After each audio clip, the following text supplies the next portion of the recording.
the World Nomads Podcast bonus episode. Hear amazing nomads sharing their knowledge, stories and experience of world travel. Hi, and in this episode we are speaking with environmentalist Dr. Bob Brown. He's written a book with the support of his partner Paul called Green Nomads, Wild Places, and it's visiting some of the beautiful places of South and Western Australia. Look, a little bit about Bob Brown. He's very famous in Australia, but for our global audience, he's a former medical doctor and then a very outspoken and successful environmentalist, and then later he became a politician, from which he has now resigned. He successfully campaigned for a large increase in the protected wilderness area of the Australian state of Tasmania, and he reached international notoriety when he was suspended from the Australian Parliament for interjecting during an address by US President George W. Bush. Yeah, Bob had been campaigning at the time to have 2 Australian nationals held at the US base in Guantanamo Bay returned to Australia. And while Bush was talking about the end of Saddam Hussein's regime, seems like years ago that, wasn't it, in Iraq, Bob interrupted by saying, if you respect the world's laws, the world will respect you. So this, Phil, is a man who's not afraid to fight for what he believes in. No, wonderfully inspiring man. He really has been. So that's a snapshot of Bob. Now to the interview. The book, Green Nomads, Wild Places, came out about after he took a trip on the Sea Shepherd, the MV Steve Irwin Sea Shepherd boat, to study the Great Australian Bight, which had been earmarked for deep-sea drilling for oil and gas. Now that ship, which is part of the world's leading direct action ocean conservation organisation, that's a mouthful. Say that again. Had just been retired at the time that we spoke with Bob. So we kicked off by asking him, how did he feel about that? Well, I'm very sad about the ship, but it's a happy sadness because that ship and its gallant Sea Shepherd Australia crews saved hundreds, if not thousands, of whales in the Antarctic, where the Japanese were and still are illegally harpooning Australian minke whales and others.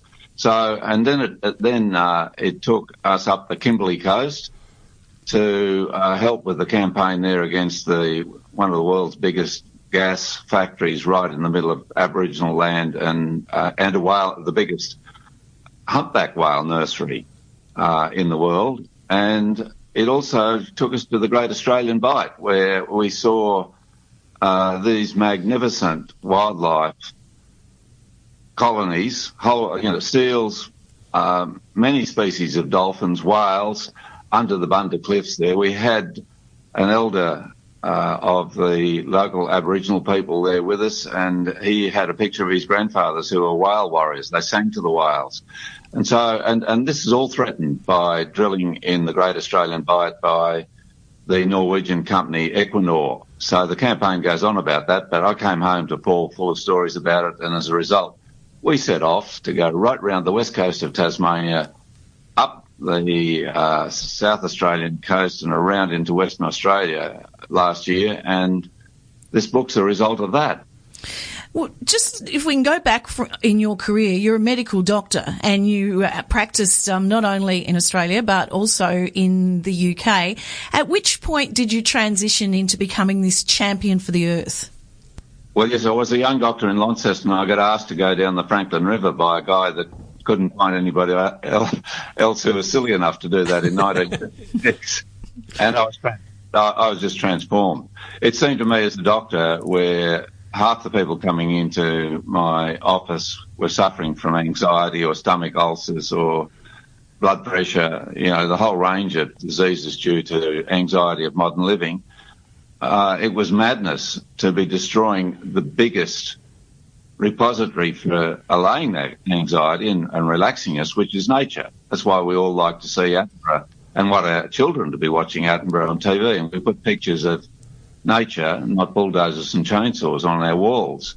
And to destroy that, to produce more electricity, to produce more drug factories, seemed to me a stupid thing to do. And as a result, the Franklin, with thousands of people involved in that campaign right across this country and beyond, is flowing free and bringing great delight to people from all around the world.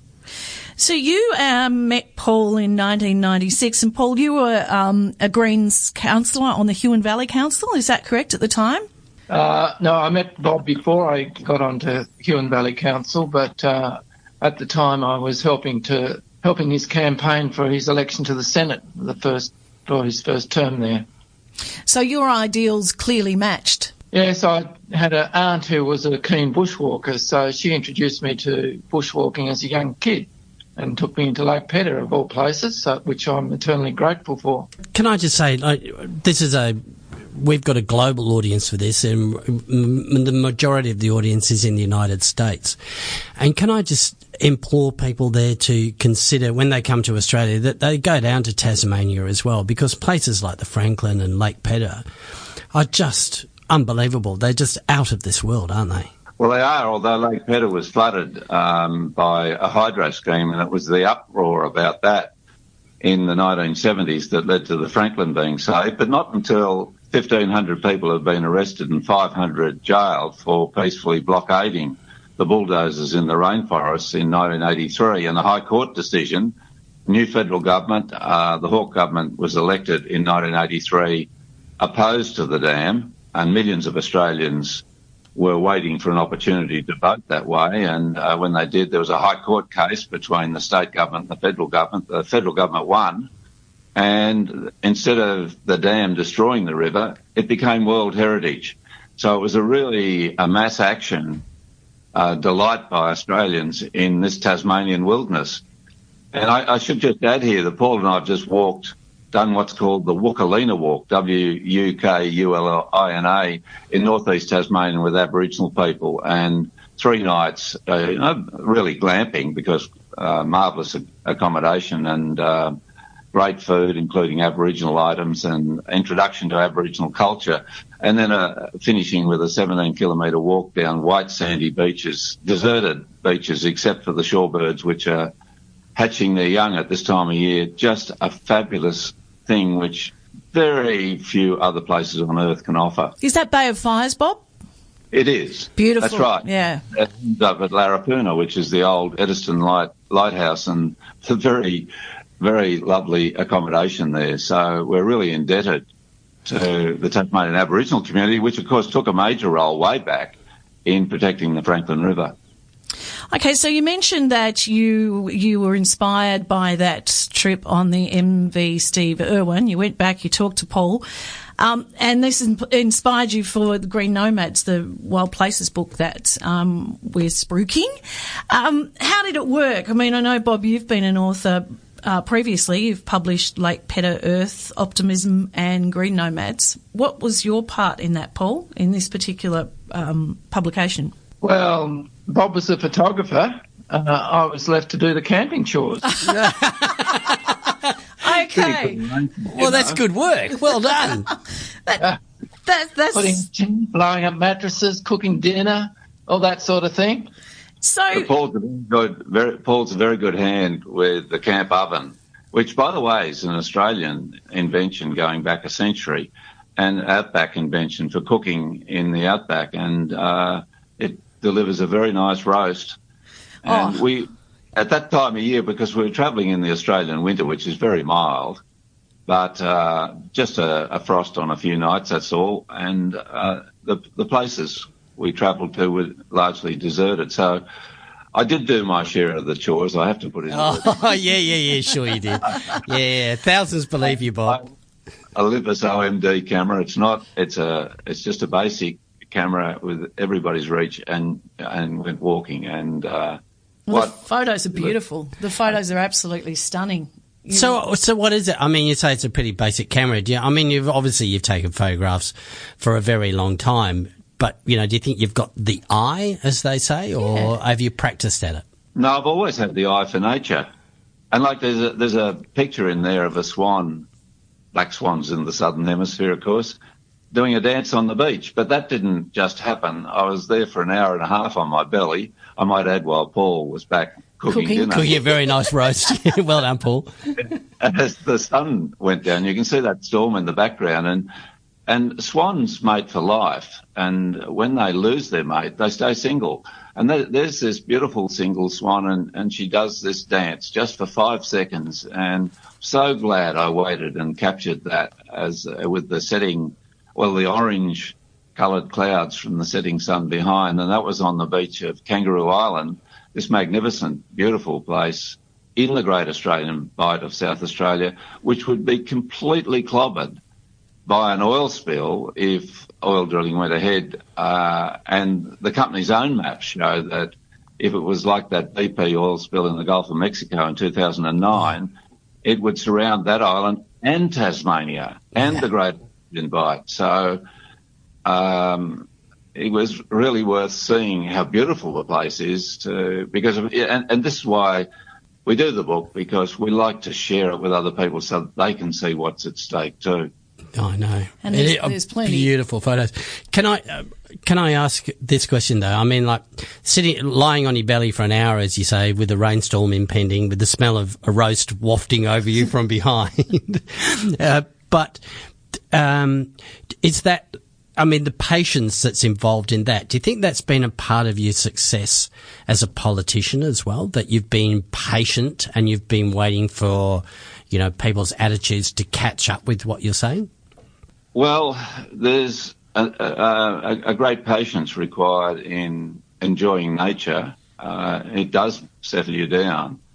It does allow you time to think and to reflect, and there's always something going on, always. I never use a tripod because I'm there on this occasion, on my elbows and moving around and watching out of one eye what's going on with the other eye, focusing on potentially taking a picture. But yes, it does require great patience. On the other hand, there's great urgency.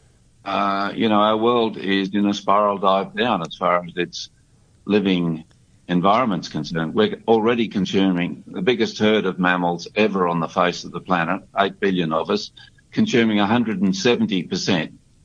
Imagine that, 170% of the living resources. That's why there's less forests and less fisheries, less arable land, less species, and so on every morning. And we need to urgently reconsider what we're doing on this planet, or it's going to catch up with us. So it's a labour of love here, love for the future of the planet and for people on it, as well as our fellow species.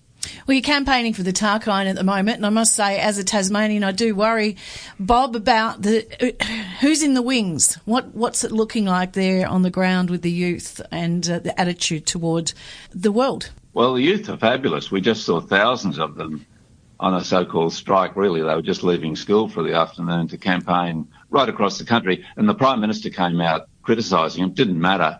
They won the day, campaigning for a safer world against global heating and Australia's position as the world's biggest exporter of coal, etc. But that aside, it's places like the Tarkine, which is the largest unprotected wilderness in southern Australia, and it's in the northwest coast of Tasmania, the heart-sized shaped island just south of Australia where Paul and I lived. And Paul's ancestry goes back to the 1830s there. And love of land is very, very important, and keeping spaces like that for the even bigger numbers of people in the future, so there is place to go back and see where we all come from, is incredibly important. Well, you're lucky that you both get to go back to Randalls Bay, which just feel is a stunning part of southern Tasmania. And you can sit there reading a book by the fire while Paul cooks your dinner, Bob. Yeah, I was going to, Paul, can I ask you, how do you feel about doing another book, mate? Well, it does have its rewards, I have to say. Well, you're on a bit of a tour of the country at the moment, spruiking the book, which is absolutely beautiful, Green Nomads, Wild Places, Bob Brown and Paul Thomas. Thanks for chatting to us. Oh, lovely. Thank you. Thanks, Phil. We will share some links to Bob and his foundation, Action for Earth, in show notes. Got a suggestion for an amazing nomad, which we recently did receive one. Thanks, Paige. And we're following up on her idea. But if you've got one, you can email us at podcast@worldnomads.com.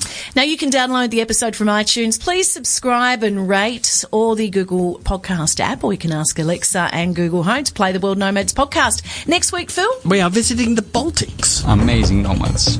Be inspired.